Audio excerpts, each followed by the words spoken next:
할렐루야. 지난주일 예배 가운데 주의 성령이 충만했는데요. 저는 개인적으로 조금 그동안에 과로가 쌓여서 조금 멀미가 났어요. 근데 이런 멀미 중에서 오늘은 많이 멀미가 없습니다. 멀미 가운데서 가장 심한 것이 배멀미라는 거 아시죠? 배멀미하고 차멀미는 좀 차원이 다릅니다. 비포장이라 하더라도 이 도로에 느끼는 멀미하고 파도 치는 배 위에서 느끼는 멀미는 차원이 다릅니다. 제가 사실 첫 담임 목회지로 부산으로 간 다음에 두 번째 담임 목회를 거제로 갔는데 거제로 가는 것 좀 주저가 되었던 것은 이 배멀미에 대한 안 좋은 기억 때문이었습니다. 90년대까지만 해도 부산 거제 간 그 배가 있었는데 2시간 반 걸렸어요. 그래서 고무보트 같은 것에다가 엔진을 달아서 좀 빠르게 가긴 가는데 흔들림이 심하고 파도가 느껴지고 또 오래 걸렸어요. 시끄럽기도 하고. 처음 노회일로 부산에서 거제로 가는 그 처음 배를 탈 때 얼마나 흔들림이 심하든지 왜 그리 시간이 오래 걸리는지 차로 가지 배로는 참 못 가겠다는 생각이 처음에 들었거든요. 몇 년 지난 다음에 거제 장스포교회로 청빙이 되게 돼서 그 청빙위원과 면담을 하기 위해서 또 배를 타고 두 번째 배를 탄 거예요. 거제를 들어가게 됐습니다. 물론 그때는 1시간 안에 주파하는 쾌속선이 있었어요. 페리요. 훨씬 조건이 좋아진 것이죠. 근데 바다라는 게 알 수 없는 게 출발할 때는 파도가 잔잔했는데 거제도로 다가서면서 파도가 막 치는 거예요. 얼마나 파도가 치는지 이게 정신을 못 차리겠더라고요. 롤러코스터를 하는데 그리고 이 바다 쪽에서 역풍이 불어오는지 배가 잘 안 나가는 것 같아요. 근데 뒤에 앉아있던 여성분이 아이고 죽겠네. 제 머리끄댕이를 잡고 막 모르는 사이에 친한 척하면서 막 그런 얼마나 난리가 안 났는지. 항구가 저 앞인데 이렇게 금방 갈 것 같은데 못 가더라고요. 그리고 힘들게 배를 타고 가서 이제 교회를 보고 부산으로 돌아올 때는 배가 뜨지 않으니까 이제 버스로 한 2시간 40분, 3시간 걸리거든요. 돌아오는데 정말로 섬을 가야 되나 하는 생각이 복잡했던 기억이 납니다. 오늘 본문도 예수님의 제자들이 바다의 풍랑에 시달린 이야기가 나옵니다. 한두 번 다뤘던 본문인데요. 예수님은 제자들을 훈련시키셔서 예수님 사역에 동참시키셨어요. 그들도 매우 분주했습니다. 그리고 예수님이 사람들에게 널리 알려지면서 사람들이 그렇게 밀려들었어요. 그래서 예수님이 제자들에게 오늘 좀 너희들 한적한 곳에 가서 좀 쉬어라 이렇게 말씀하셨거든요. 근데 예수님의 일행이 이렇게 쉬러 가는 그 동선이 세 가지고 그쪽에 사람들이 또 몰려와 있는 거예요. 그래서 막 그 많은 사람들을 데리고 또 말씀 전하시고 장정만 5,000명, 여성거리 포함해 2만 명 이상을 먹인 사건, 오병이의 사건이 이때 있었던 거예요. 이제 겨우 그 오병이의 사건을 치렀습니다. 그래서 예수님과 제자들이 더 지쳐 있었어요. 예수님이 이렇게 말씀하시는 겁니다. 내가 뒷정리 다 할 테니까 너희는 배를 타고 먼저 떠나가서 쉬어라. 예수님이 먼저 제자들을 떠나 보낸 다음에 뒷정리를 다 하신 겁니다. 그리고 밤이 되자 예수님은 산에 올라가셔서 하나님 아버지께 밤새 기도했어요. 이 땅에서의 예수님의 사역의 모습을 가히 짐작케 하는 부분입니다. 그 밤에 제자들이 배를 저어 가는데 역풍이 불었습니다. 며칠 동안 사역하느라 지칠대로 지친 제자들에게 역풍이 얼마나 힘든 일이었겠습니까? 사역도 힘든데 본문은 제자들이 아주 힘겨웠다고 기록하고 있습니다. 노젓는 것이. 예수님은 저 멀리 산 위에서 제자들이 괴로워하는 모습을 보고 계셨습니다. 언젠가도 제자들이 예수님과 함께 배를 타고 가는데 광풍이 불었어요. 그때 제자들은 아이고 이제 죽게 되었구나 하고 예수님께 달려가서 고물에 주무시던 예수님을 흔들어 깨웠고 예수님 말씀 한마디로 광풍을 잔잔케 하셨습니다. 그러나 오늘 본문의 제자들을 괴롭힌 것은 광풍이 아니었어요. 48절을 보니까 바람이 거스름으로 제자들이 힘겹게 놓쳤는 것을 보시고 그랬어요. 그러니까 이 바람이 거스른다는 것은 역풍이란 말이에요. 마주 바라오는 센 바람입니다. 약간 센 바람입니다. 그러나 제자들은 그 거스르는 바람, 역풍 때문에 힘이 겨웠다. 이게 바로 우리의 인생살이입니다. 이 땅을 살면서 우리는 때로 유급한 때도 있어요. 아이고 이제 정말 내가 죽는구나, 정말로 망하게 되었구나, 하나님 저를 좀 구해주세요 하는 기도가 저절로 나올 때가 있죠. 광풍입니다. 그러나 우리가 이 땅을 사는 동안 우리를 괴롭히는 것은 그런 광풍만은 아닙니다. 지실대로 지쳐서 순풍이 불어도 시원찮을 판에 이게 막 거센 바람이 거슬러 올 때는 광풍이 아니더라도 괴로운 거예요. 삶이 고단함을 느끼는 거죠. 이렇듯 삶의 무게는 만만치 않습니다. 가족들을 책임져야 되고 일터에서 자기가 지는 짐을 메고 가야 되고 인생의 짐으로 인하여 참으로 우린 괴로움을 느낄 때가 많아요. 이미 어깨에 놓인 짐마저도 견딜 수 없을 것 같은데 불어오는 바람마저 우리의 걸음을 짓누른다면 얼마나 힘이 들겠어요. 이것이 그날 제자들이 당한 어려움의 내용이었습니다. 그런데 제자들이 이렇게 괴로워하는 모습을 저 멀리 언덕에서 지켜보고 계시던 예수님이 어떻게 하셨나요? 그 이전에 광풍 속에서 다급함을 호소하던 제자들을 예수님은 바다를 꾸짖어서 구해주셨어요. 그리고 이제 역풍으로 괴로움을 호소하던 제자들을 위해서 예수님은 한 가지 일을 행하셨다고 본문은 말씀합니다. 그것은 바로 물 위를 걸어 그들에게 다가가신 거예요. 왜 물 위를 걸어 그들에게 다가가셨을까 하는 거죠. 당연히 그들을 돕기 위함이 아니었겠습니까? 물 위를 걸어서 제자들에게 다가가 그들이 괴로워하는, 아니 그들을 괴롭히는 역풍을 없애주심으로 그들을 도우시는 것이 바로 우리가 기대하는 예수님의 모습이 아니겠나 하는 거죠. 그 목적 외에 예수님이 바다 위를 걸어서 제자들에게 다가가실 이유가 무엇이었겠어요? 그러나 오늘 본문은 우리의 기대와는 전혀 다른 말씀을 전해주고 있습니다. 48절입니다. 다시 보죠. 전체를. 바람이 거스름으로 제자들이 힘겹게 놓쳤는 것을 보시고 밤 사경쯤에 위로 걸어서 그들에게 오사 지나가려고 하시매. 이게 무슨 말씀입니까? 왜 지나가시려고 그래요? 그들이 괴로이 놓아졌는 것을 보시고 저희에게 가까이 바다를 걸어서 오사 그들을 역풍에서 구해내시니라. 이렇게 기록해야 맞지 않겠습니까? 그러나 성경은 예수님이 그들의 괴로움을 보시고 바다 위를 걸어서 그들의 곁을 지나가려 하셨다고 말씀합니다. 이게 말이 됩니까? 이게 본문의 내용이에요. 이것이 본문을 통해서 하나님 우리에게 주시는 메시지의 핵심입니다. 우리가 어려움에 처했을 때 주님은 우리를 도우십니까? 예, 우리를 도우십니다. 이게 성경의 일관된 내용입니다.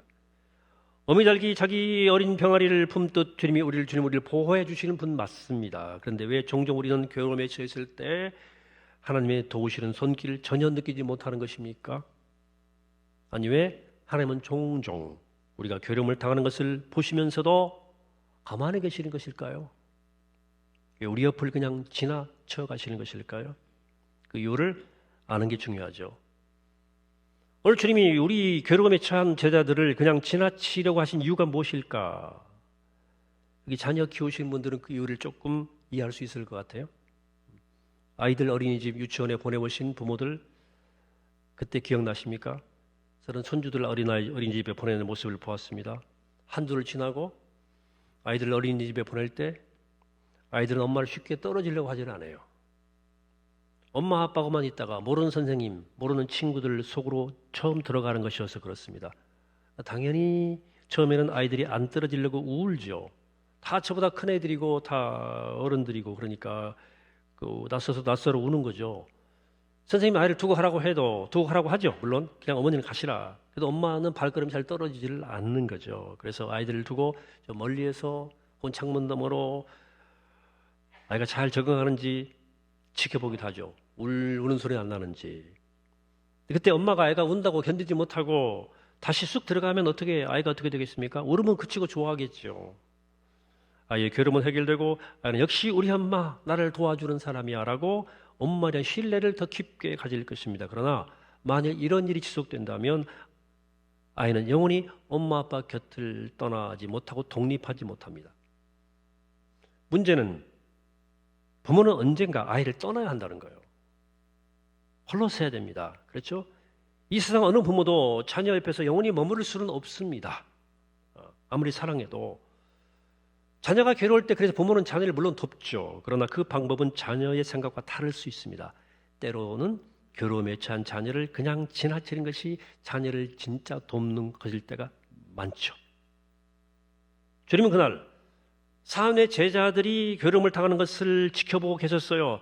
아마 날이 새서 날이 좀 밝아와서 저 먼 발치에서 육안의 눈으로 그들의 모습을 보셨든지 아니면은 주님의 예의 깊은 통찰력으로 그 상황 전체를 인지하셨는지 본문이 정확히 말하고 있지 않지만 어쨌든 주님은 그들의 괴로워하는 상태를 보고 알고 계셨어요. 그들을 향해서 주님만의 방법으로 무리를 걸어서 그들에게 다가가셨어요. 그러나 그날 제자들을 돕는 주님의 방법은 제자들의 생각과 달랐습니다. 주님이 제자들을 도우시려고 시도했던 방법은 무엇이었습니까? 그것은 바로 당신이 누구인가를 제자들에게 알려주시는 것이었어요. 제자들이 원하는 것은 지금까지 그래왔듯이 주님이 자신들의 괴로움을 친히 해결해 주시는 것이었습니다. 과거의 풍랑을 잔잔케 하심으로 그들을 건져내셨던 기적적인 방법으로 자신의 문제를 해결해 주시는 것이 그들의 바람이었어요. 사실 이것이 우리의 바람이기도 하죠. 그렇죠? 우리가 어려울 때마다 주님이 나타나셔서 우리를 구해주시고 주님의 능력이 나타나기를 우리는 원하고 기도하죠. 주님 그래서 역사해 주시옵소서. 이 어려움 속에서 건져 주시옵소서. 제 인생의 역풍을 바람을 없애주시고 제 길을 평탄케 해 주시옵소서. 그런 본문은 때로 주님의 생각은 우리의 생각과 다르다고 말씀합니다. 자, 사랑하는 여러분, 제자들이 그 당면한 괴로움이 해결되는 것과 제자들이 주님을 깊이 아는 것 어느 것이 더 영적으로 유익할까요? 그들에게. 여러분들이 어려울 때마다 주님께서 기적적으로 여러분들을 도와주시는 것과 비록 조금 더 어려움이 남겨져 있을지라도 그 어려움을 통해서 여러분들이 더 주님을 깊이 아는 것 중 어느 것이 여러분들에게 정말로 유익할까요? 우리 모두는 앞에 전자를 원합니다. 주님 깊이 몰라도 괜찮아요. 나는 그냥 내 문제만 해결되면 돼요. 내 인격이 조금 성숙이 못해도 괜찮습니다. 이 문제만 해결되면 되는 거예요. 그러나 주님의 생각은 우리의 생각과 다릅니다. 어린이 집에 남겨져 우는 아이가 원하는 것은 엄마가 다시 오는 거고 아빠가 다시 짠 나타나는 거예요. 그러나 숨어서 보는 부모의 생각은 아이의 생각과 다르죠. 아이가 혼자 거기 잘 적응해 가는 거예요. 저 혼자 할 수 있거든요. 이것이 그날 주님이 괴로움에 찬 제자들을 지나치려 하신 이유였다고 하는 거죠. 주님은 제자들이 무리를 걷는 자기를 보고 자신이 누군가를 깨닫기를 원하셨던 거예요. 어느 날 모세는 사역하다가 지쳤습니다. 모세는 이스라엘 백성들을 인도하는 동안에 광풍 같은 위험을 많이 만났어요. 홍해가 가로막혀 있죠. 뒤에는 애국 군대가 쫓아오죠. 그렇죠? 예. 이건 어마어마한 위험 아닙니까? 광풍 같은 위험이죠. 그러나 이런 광풍만 있었던 것은 아닙니다. 평온한 날도 정말로 더 괴로웠습니다. 모세는 잔잔한 역풍이 계속 불었어요. 자기 짐이 너무나 무거웠어요. 백성들이 일단 모세의 말을 잘 안 듣는 거예요. 고집이 그냥 소고집이야. 자꾸 말을 안 듣고 불평하고 불만하고. 그래 어느 날 모세는 하나님 앞에서 이렇게 기도합니다. 하나님, 저는 이제 탈진됐네. 하나님, 나 더 이상 사역 못하겠습니다. 하나님, 하나님 제게 하나님의 얼굴을 좀 보여달라고 그랬어요. 하나님의 거룩한 영광을 좀 목격하면 회복될 것 같았기 때문입니다. 그때 주님께서 이렇게 말씀하셨죠. 그렇게 할 수 없다. 왜냐하면 이 땅에서 내 얼굴을 보고 살 자가 없다.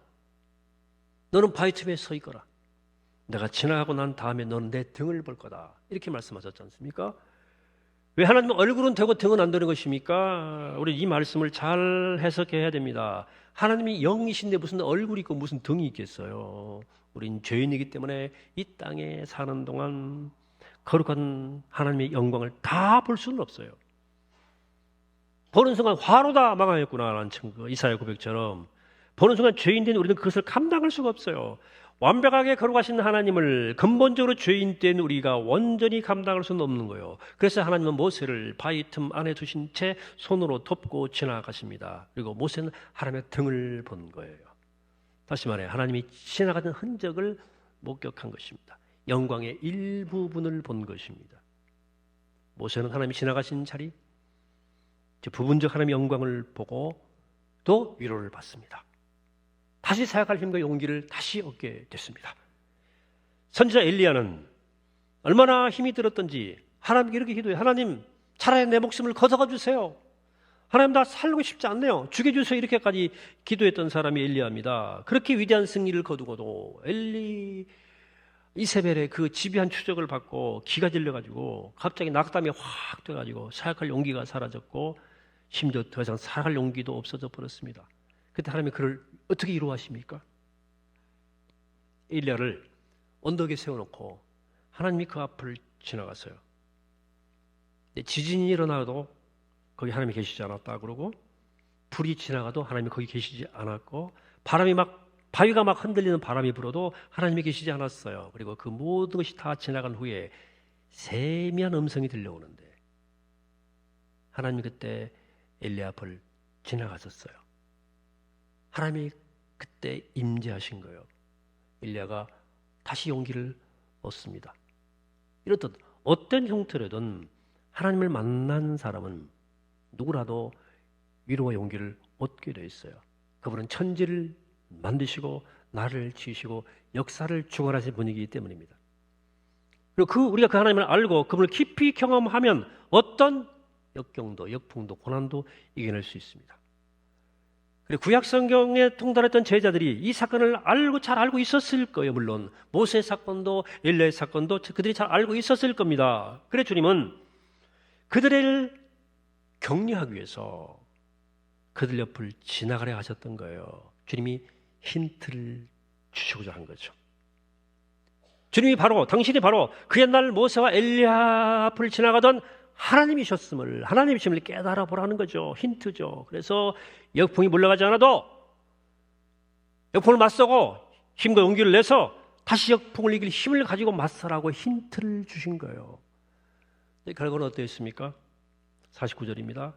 제자들이 그가 바다 위로 걸어오심을 보고 유령인가 하여 소리 지르니, 제자들이 실패한 거죠. 왜 실패했나요? 52절에 그 실패의 이유를 얘기합니다. 이는 그들이 그 떡 떼시는 일을 깨닫지 못하고 도리어 그 마음에 둔하여졌음이로라. 여기 떡 떼시던 사건은 오병이의 사건을 말합니다. 여기 둔하다는 말은 지능과 관계가 없어요. 공부 잘하고 머리 좋은 것과 아무 관계 없습니다. 둔하다. 영적으로 둔하다. 영적 깨달음이 없었다는 것을 말합니다.